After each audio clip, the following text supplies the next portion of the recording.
El día de ayer, el Centro de Investigación Económica y Presupuestaria, el CIEP, dio a conocer un estudio muy interesante, pero también muy inquietante y que revela que si se considera la dinámica poblacional en México y las actualizaciones de las pensiones con base en montos por inflación, en 2030 estaría el país destinando el equivalente a 7.1% del PIB en el gasto para el pago de pensiones de todo tipo, y esto podría crecer al 7.8% en caso de que prospere la reforma que busca que una parte de los pensionados pues cobre el 100% de lo que ganaban antes de alcanzar la edad de jubilación. Vamos a platicar de esto, que es un tema que hemos revisado muy a menudo aquí en el programa, con Héctor Villarreal, exdirector del CIEP. ¿Qué tal, Héctor?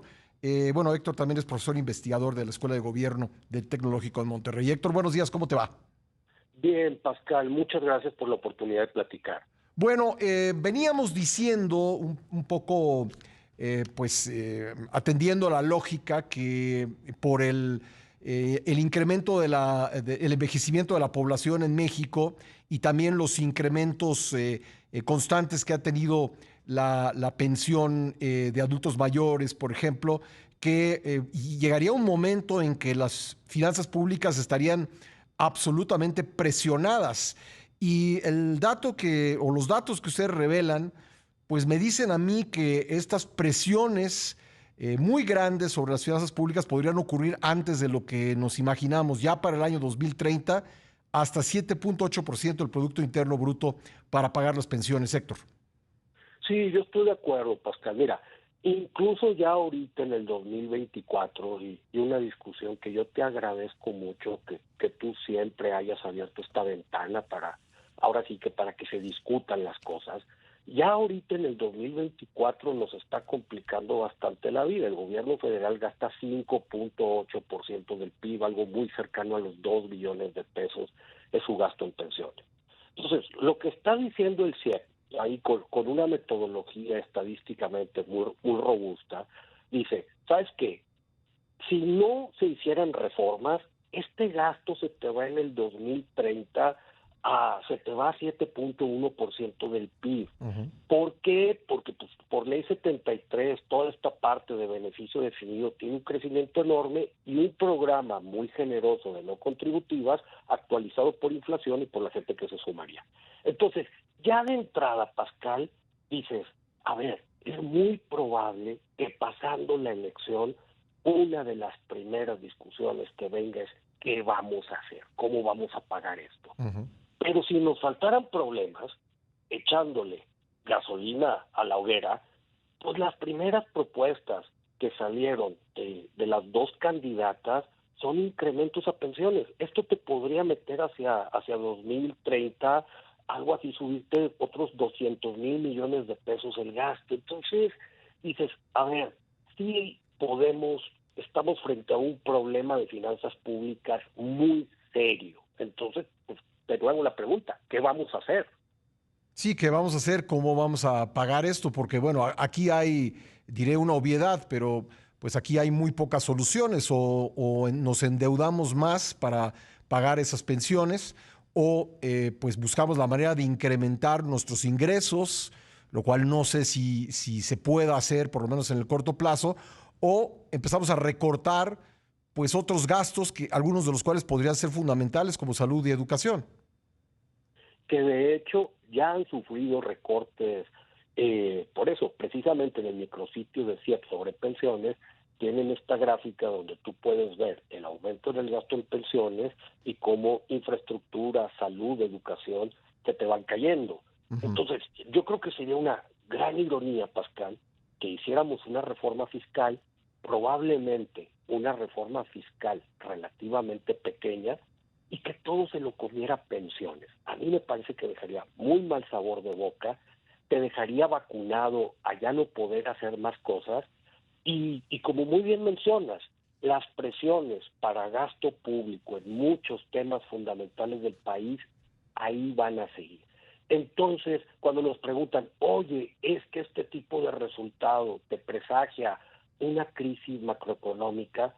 Probablemente no, yo creo que no es el problema, pero sí te puede inutilizar tu sistema fiscal, tus finanzas públicas y que las políticas públicas que podamos ver como país estén tremendamente limitadas.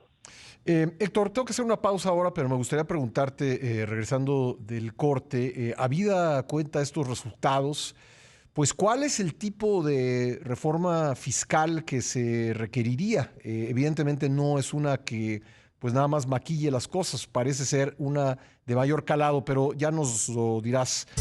Estamos conversando con Héctor Villarreal, exdirector del Centro de Investigación Económica y Presupuestaria y profesor investigador en la Escuela de Gobierno del Tecnológico de Monterrey.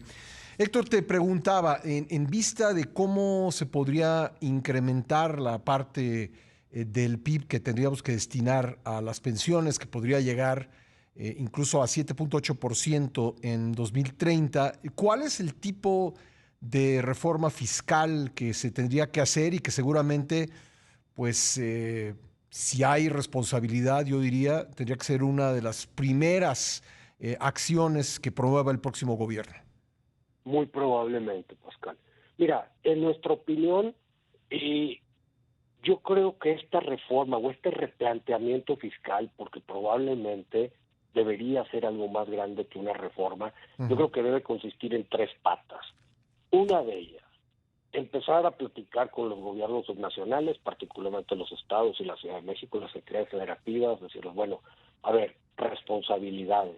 Probablemente el flujo de recursos federales va a estar muy comprometido en los siguientes años. Tiene que haber mayores ingresos propios, pero no se trata que estos ingresos vayan a pagar en gasto administrativo o algo, sino algo que la gente perciba, que vea como positivo. Entonces yo creo que esa va a ser una de las grandes discusiones. La segunda... Algo así como un ya no hay dinero, señores. Yo creo que sí, Pascal. Y decir, ¿sabes qué? Si tienen que hacer más recursos, la federación va a estar ahí al lado, pero también compromisos de gasto muy concretos en educación, en infraestructura, en salud, que creo que es una de las discusiones que viene. Segundo, probablemente tengamos que ir a una reforma fiscal clásica, como la entiende la gente, revisar bases gravables, bases de contribuyentes, ojalá que se combata mucho la evasión, sí se tienen que revisar algunos gastos fiscales o renuncias recaudatorias que ya no tienen mucha justificación. Yo creo que sería eso más que subir impuestos. Pero el tercer elemento, que yo creo que va a ser el realmente novedoso, es tenemos que revisar la seguridad social del país. Yo creo que ir a una cosa que sea más incluyente. México tiene mucha gente en la informalidad y, por ejemplo, cosas que son hasta de sentido común, Pascal. O sea, necesitamos ya sea RFC, Registro Federal de Contribuyentes, o un número de seguridad social, o como le quieras, un CURP, o como le quieras llamar, un registro donde toda la población pueda participar, que esto nos dé transparencia, que se puedan empezar a hablar todos estos sistemas modernos donde tú puedas conjuntar pensiones con salud, con sistema de cuidados, que puedas hacer un método fiscal. Yo creo que ya tenemos la tecnología, los recursos para un tránsito en esa dirección. Que por Pero que cierto, todo el mundo contribuya, esa sería la idea.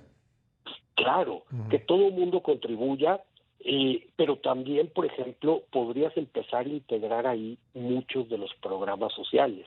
Una de las ventajas de un sistema de este tipo es que también te ayuda mucho a combatir corrupción, a dar transparencia, y ahora sí, pues todos estos compromisos que tenemos enfrente, vamos haciendo un plan de cómo podemos afrontarlos. Sí.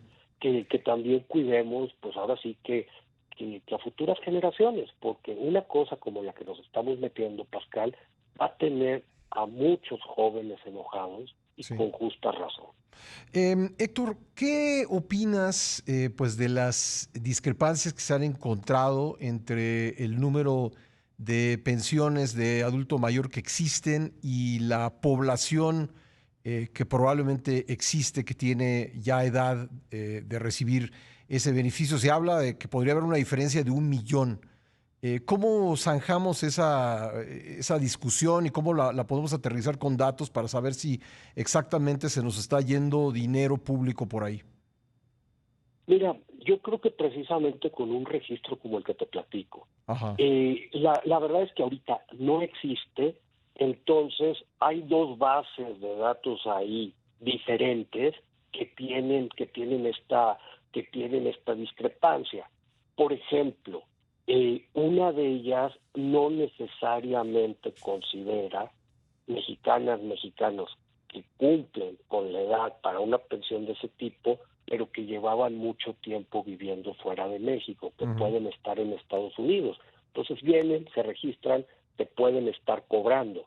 Tenemos otra bola de cosas, por ejemplo, parece chiste de humor negro, no es la intención, cuántos muertitos estarán cobrando. Mm, Pues también es otra de las preguntas. ¿Cuánto será error de medición? Y también, ¿por qué no? Que pudiera existir corrupción. sí. Entonces, yo creo que si le estamos invirtiendo tanto como país a una cosa de estas, Pascal, lo menos que nos deberíamos de exigir Es es transparencia. un registro confiable Sí. y que pueda ser auditable por externos. Pues sí, porque, digamos, no, si caemos en que unos tienen unos datos y otros tienen otros datos y no salimos de esa discusión, pues si hay una fuga de recursos públicos que tanto necesitamos en este momento, pues jamás vamos a poder dar con ella. Sí, y mira, pensándolo en positivo, yo creo que es la oportunidad de que muchas políticas públicas se integren con este registro. Ujú. Cosas que no deben, o sea, no hace sentido desde mi punto de vista, por ejemplo, que tú para un montón de programas sociales que tiene el gobierno no exijas un RFC. Entonces no sabes, Sí, y creo que ni de mala fe, pero no sabes qué le estás dando a quién. claro, Y, claro. y yo creo que ahí se puede avanzar y es relativamente sencillo.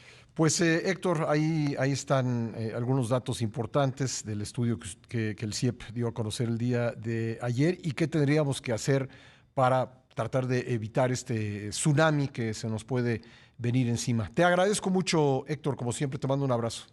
Al contrario, Pascal, un placer, muchas gracias. Gracias, ahí está Héctor Villarreal.